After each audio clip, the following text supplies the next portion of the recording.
على مكان ابنك فين، وقلت لي ليك 25,000 غير الفلوس اللي هتاخدها من اختك زهره. عندك يا حبيبي الجمل بما حمل، اختك زهره، روح خد منها الفلوس اللي انت عاوزها. طب وانا اخد من اختي بمناسبه ايه؟ كلها من فلوس فرجه باليسر اللي انت خدتيها. ايه انت بالك بتقلبيني انا والبوسطه كده ليه؟ اصل بصراحه بقى يا زهره ما كنتش عارفه انك جايه النهارده من السفر، وبعدين كنت مواعده واحده صاحبتي ان احنا نتعشى سوا. مواعده واحده صاحبتك برضه ولا الولد؟ لا مع الولد بخ بقى خلاص. وانتوا كنتوا ابتديتوا عشان يبقى بخ؟ بصراحه بقى يا زهره طلع في شويه حاجات كده مش عاجباني. لا طلع عليه الادب؟ لا مش للدرجه دي. الولد مؤدب بس هو فيه شويه حاجات كده رخمه. ايه الحاجات الرخمه؟ بخيل وامه مسيطره. وامه مسيطره عليه؟ لا الاتنين صعبين قوي. طب ايه رايك لو جوزتك الحاج فرج؟ واو والله انا ما عنديش مانع، بس مش لما يخلص موضوعك الاول. ما انا هعمل معاه مؤايده يا هبله. قلت لك يا حبيبي ان الست اللي تتجوز كتير دي ما يبقاش ليها امان. هتعمل ايه يعني يا ماما؟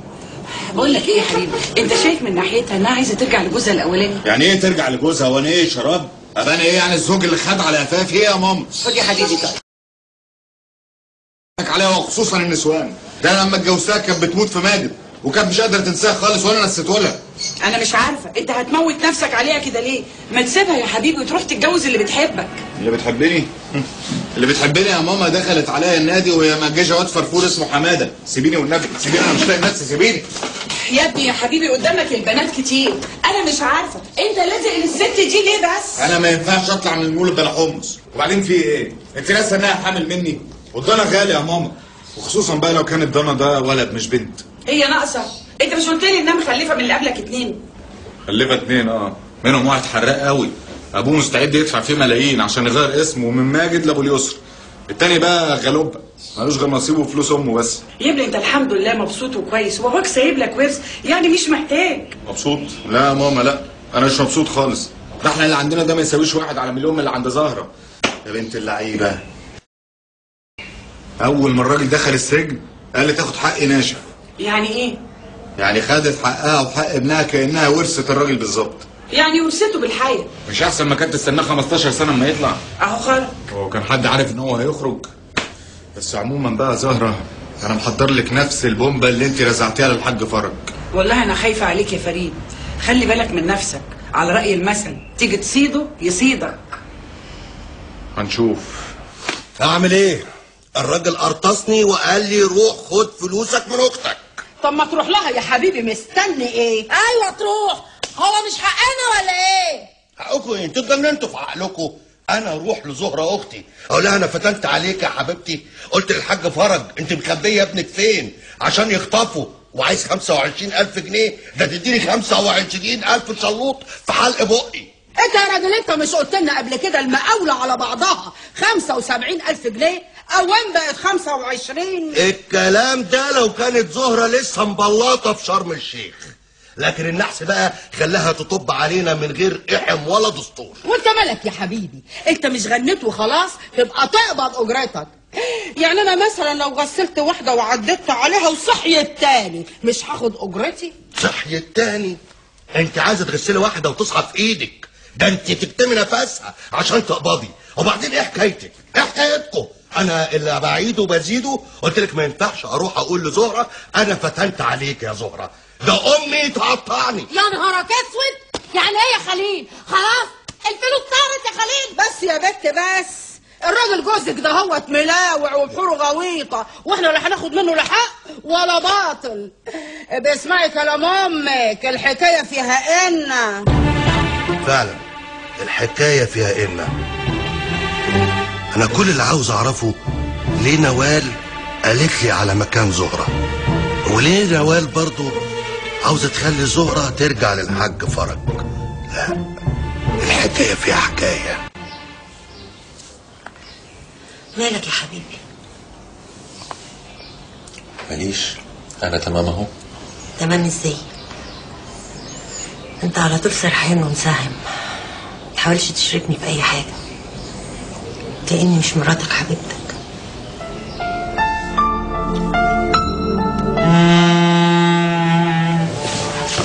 اولا يا نوال، افتكر ان السرحان ده حاجة طبيعية جدا في حالتي.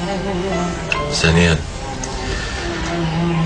اكيد انت عارفة انا بفكر في ايه او سرحان في ايه. ثالثا بقى، انت فعلا مراتي حبيبتي، وانت بالنسبة لي كل حاجة في الدنيا. بس طالما فيها بس يبقى انت ناقصك حاجة وانا مقصرة معاك، قولها لي وانا اعملها لك. يا نوال، انت ليه عاملة نفسك مش واخدة بالك؟ ليه بتعامليني وكأني انسان طبيعي، وكأني علاقتنا ما فيهاش حاجة مش طبيعية؟ ليه؟ يا حبيبي احنا زي اي اتنين طبيعيين، حبوا بعض واتجوزوا بعض، واذا كان على الحالة اللي انت فيها بكرة ان شاء الله هتخف وهتبقى زي الفل، بس انت اصبر شوية. اكتر من كده؟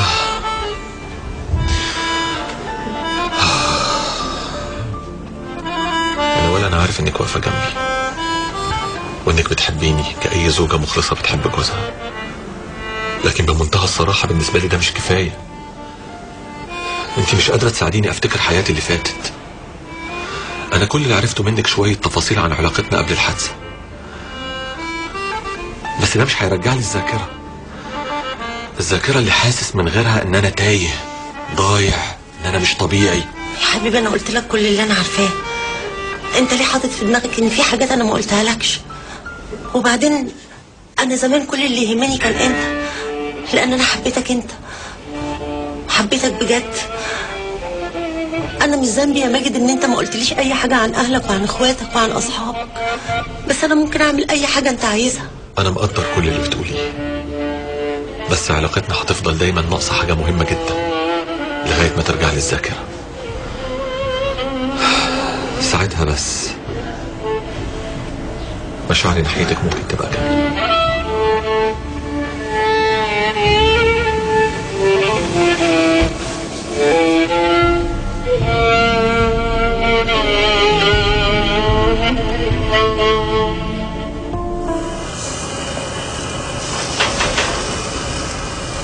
عرفت انك اتجوزت؟ عرفت ازاي يا حمزاوي بيه؟ يا ابني احنا بنعرف كل حاجه بتحصل في البلد، حتى دبه النمله. وقال ايه؟ عمتك قعدت تقرب في امك لغايه لما عرفت وزعلت قوي. لا انا مش قد زعل عمتي، هي بس الجوازه دي كانت لازم تتم بطريقه معينه يعني. ليه؟ جوازه في السر؟ تبع المخابرات؟ لا مخابرات ايه؟ بس العروسه اصلها كانت حزينه على جوزها اللي مات الله يرحمه في حادثه الطياره. على فكره هي معروفه قوي. مش دي زهره مرزوق؟ الله، انت عارف كل حاجه اهو. دي ست مليانه فلوس، انت ما تقعش الا واقف. شوف مشاكل. عارف كل حاجه. طبعا في مساعدتك يا عم. يا ابني ما احنا بعتنا لها واحد من طرفنا سابته وطلعت على لبنان، بس هي دلوقتي ما شاء الله شغاله كويس وما خدتش من جوزها الحاج فرج عبره. جوزها مين الحاج فرج ده؟ امال انا ايه؟ انا جوزها يا عمي. فكرة الكلام اللي انت بتقوله ده هيخش عليا. المهم انت عايز نعمل لها ايه؟ قبل ما اقول لك على اي حاجه لازم تفهم ان ده بيزنس، يعني كل واحد لازم يستفيد. وانت فكرك انا بعمل حاجه من غير ما استفيد منها؟ ده هو ده شعاري، بيزنس از بيزنس. الله، ده نفس شعار انا كمان على فكره. عليا النعمه، انت وضع وانطاني.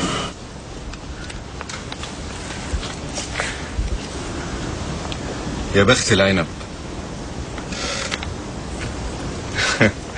تحلقي لي يا زوزة. ماشي، بس انا بقى عندي ليكي خبر مش هيفرحك وبس، هيخليكي تتاكدي ان انت متجوزه واحد ما بيفكرش في الدنيا كلها غير في المصلحه، مصلحتك انت طبعا. انت هتقولي يا حبيبي انا متاكده من كده. انت بتتريقي؟ ليه؟